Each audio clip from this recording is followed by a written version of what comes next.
You know, musta. Nagre-record ba? Okay, good. Okay. So, kakabalik lang natin galing Taiwan. At meron ako naging isang problema. Hindi naman siya big issue, pero, itong big issue ko, kailangan ko natanggalin. Ayun, April 29 yan. Isa sa big issue ko, or isa sa mga naging issue ko, is yung, nasaan na? Is yung nawawala yung earphones natin. Wait lang. Isa sa mga issue natin, or hindi naman issue, parang hassle lang kasi, dalawa pa yung gamit natin. Ito yung fake na AirPods natin. Hindi na ako nakabili ng original kasi parang ang hinaya ko, palabas yung AirPods 4 tapos may AirPods 2. Basta yun long story short, hindi pa ako nakakabili ng original. Pero peke ito, gumagana naman. Pero yun nga, I don't recommend na ganito. Although okay naman yung quality, tapos ito yung okay naman yung quality, and then yung new green. Okay, so bakit tayo bumili pa ng isa pang ganito?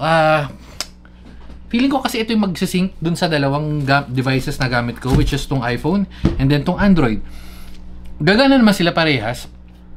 Kaso hindi ko masyado trip yung itsura ng Ugreen na ganito.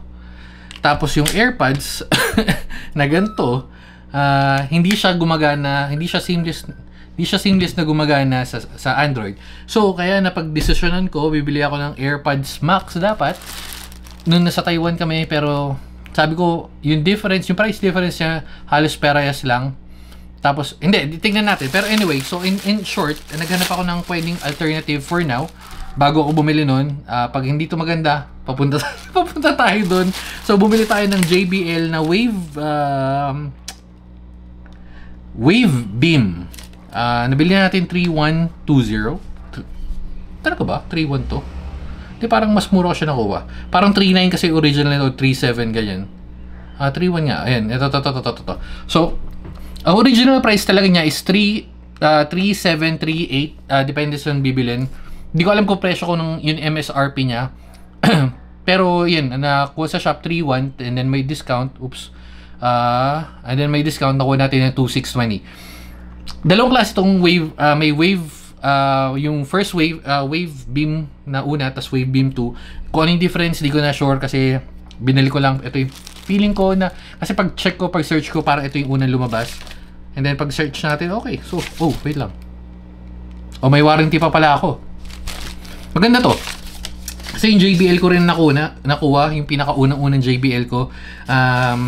Yung gano'n yung hindi siya party box eh. Pagkabili natin nun, yung pagbukas ko ng box, meron pa siyang kasamang parang ganun din. And then, meron siyang freebies na nakakuha tayo ng JBL Go 3. Libre lang. So, parang nakuha na ng 5,000 yun or 4,000 plus yung JBL. Parang, basta sobrang mura natin nakuha nun. Lumalabas libre yung JBL Go and then yung party box is nasa around 3,000 lang. Okay, so ito na nga yun, which is, okay, so siguro thumbnail na lang natin kasi ayun yung how to get out of here. Tago natin. Tago natin yan. Kasi papalitan natin yan eh. Okay. Thumbnail, bam. Okay, so pupunta na tayo dito. Mabilisan na. Unbox. Bakit JBL? Bakit hindi iba? May Beats, may ganun. Trusted ko na kasi yung JBL. Although hindi ko masyado gusto yung earphones ko na JBL ngayon dahil dun sa Q-tips or sa in-ear. Pero tingnan natin to. Iba kasi itsura nito eh.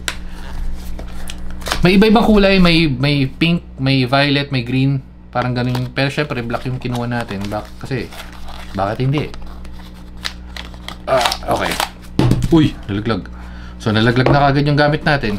Ano yung kasama? Syempre, itong earphones or yung wireless earbuds natin.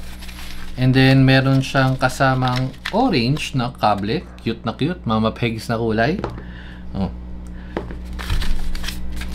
And, what else? Meron extra Q-tips. Q-tips ba to?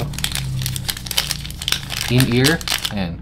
So, just in case, pwede mong i-adjust kung medyo malaki, medyo maliit, adjust mo lang yan. And then, manual. Manual. May manual, tsaka registration. Okay. Siguro sa manual na lang. Yung manual na lang tingnan natin. How to wear. Ayan. So, basic naman, what's in the box. How to wear, try different perfect fit, small, medium, large. Okay. Pag i-prepare natin, first time use, ilalabas syempre. And then may power, on, off, fast pair. Okay, so for others, yan, JBL Go Beam, JBL Wave Beam 2, for compatible with Android phones, ayan, i-connect mo pa. And then for Windows laptop, syempre itatry natin yan, connect. So yun. Pag for iPhones, paano?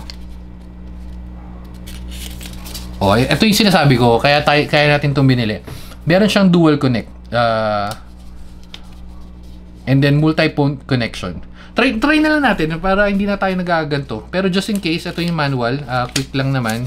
So yung controls. So just in case mawala yung ganto nyo, ito na yun. And then factory reset. Tap, hold, and factory reset nandyan. Do more with the app, charging 2 hours, 10 minutes equals 3 hours. Wow. LED behaviors, tech spec. Nandito na halos lahat naman eh. O yan, wala na to, ibang language na yan. Okay, so punta na tayo dito sa mismong unit, mismong device. Okay.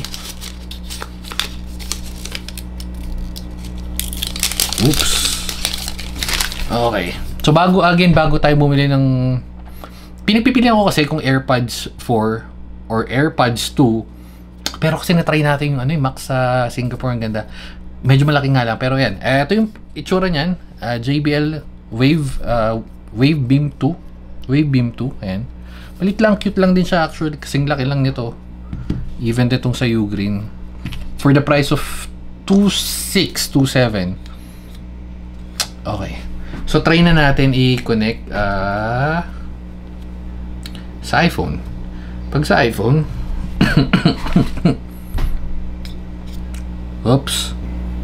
Ayun, pairing to eh, di ba? Blue, ayun, ayun, Wave Beam. So, connect. Oops. Okay, so connected. And then, check natin yung tunog. Yung feet, uy, wow, nice. Nice. Ito yung tsura. Testing. Habang yan, i-charge muna natin to, saksak natin. Hindi na ito yung gagamitin kong kable kasi meron naman tayong extra dito. Yan, charge natin. May indicator. Tapos play tayo ng NCS. So, ulitan natin. Baka kasi chamba. So, una, bago natin ulitin, syempre lagay natin to kasi nag-charge. So, tatanggalin ko muna yung pairing kasi na pair na natin. Ang weird lang, nakalagay kasi dito, multi-point connection. Kasi dapat kasama siya. Pero, sa website niya, hindi siya listed. Tapos, tinatry natin kanina, nakita nyo naman, hindi siya nagpe-pair. Pero, for whatever reason, may nakuha tayong impormasyon, tingnan nyo. So ayan, nakapapansin nyo, na-connect natin siya parehas. So di-disconnect natin, forget natin yan, forget. And then pa dito sa kabila, forget natin, pair. Okay, so ngayon wala na siyang connection. Paano natin sa setup? Connect mo lang, kunin natin yan. Usually pwede yan tap, tapos hold para mag-connect. Pero lalagay na natin dito, mas madali kasi. So yan, pagkalagay natin, lalabas, may maririnig kayo ambient aware. Okay, so lumabas na yung pairing. Kung ano yung unahin natin, siguro iPhone na lang unahin natin. Okay, so connected na ako sa iPhone. Ngayon, pag i-press natin yan, okay. Hindi ko alam kung bakit siya connected, pero dapat hindi mangyayari yung ganun. Oops, yan, save natin. Okay, well anyway, balik tayo dito. Dapat hindi kasi ganun yung nangyayari nung kanina. I-disconnect ko lang, yan, pair natin. So, pag hindi lumalabas yung ganun, yan, pag off natin. Pag hindi nyo makita sa kabilang device for whatever reason, parang ganyan, dito sa left, press nyo, ayun, pairing, tap, hold, pairing. Dapat lalabas siya dito, ayan. Goods. So, na-setup na natin yan. Paano mag-multi-pair? Allow natin. Okay, so pag nag-connect na siyang ganyan, may lalabas dito. Sa Android to, setup. Yan, ko-connect nyo lang yan. May mga devices kayo, kung may maraming Android devices, press mo lang yan. Tapos, meron kasi siyang firmware update, pero mamaya ko nagagawin. So, meron siyang noise cancelling. Ayaw mag-switch. Noise ambient. Okay, so talk through. Medyo mabagal lang. Ayan, naririnig ko na. Ito yung naging problema ko kanina. Ayan, napapansin nyo, wala siya yung R. So, yung troubleshooting na ginawa ko lang dyan is pinir ko lang siya uli. Yan, pag nilagay natin siyang ganyan and then i-connect natin uli. Ayan, makikita mo wala tong ilaw. Ito. May onting troubleshooting, medyo mahaba pero kasi baka maging problema rin. So, pag angat natin ganyan, iilaw na yan. Tapos unahin natin to lagay. Yan, pairing.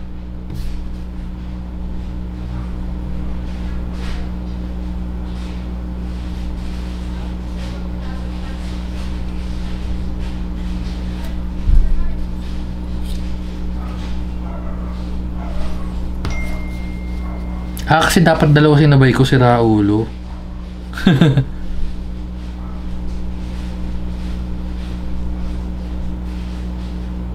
Ayun na. So, dalawa na siya nakakonect. Connected mo rin yan.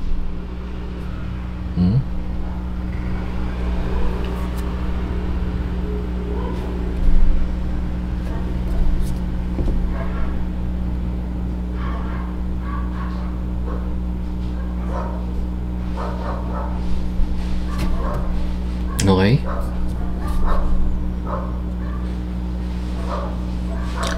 Okay, so connected na siya parehas. Try natin kung magsi-switch. Yung tap, yung control, 1. Nag-stop.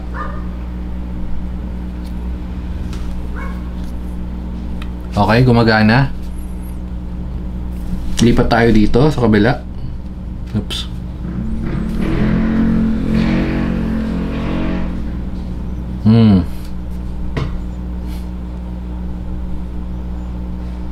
Okay. So, yun. Gumagana na siya.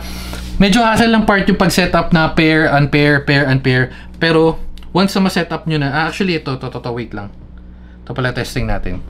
Pakinggan natin kung maganda yung quality ng audio. Tawagan natin si Bekbek. Ayan o. To be continue. So, testing ulit natin. Okay. Testing natin. Wait. Switch lang natin. Switch lang natin. Hello. Narinig ba ako? Maliwanag, malabo. Ito. So, wait lang. Isa pa. Pag yan, ito. Yan. Ano mas, ayan. Malabo, maliwanag, parehas lang. Okay, so nasagot na natin. Parehas lang. Hindi, pag malapit siguro to. Feeling ko imposible parehas lang. Yan. Yung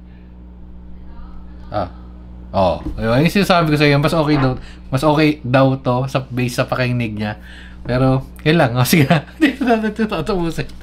Sige na. Mayroon tayong commercial. Sige na. Bye-bye, guys. Pero mas okay daw. Sabi niya. Sige na. Bye-bye. Babu.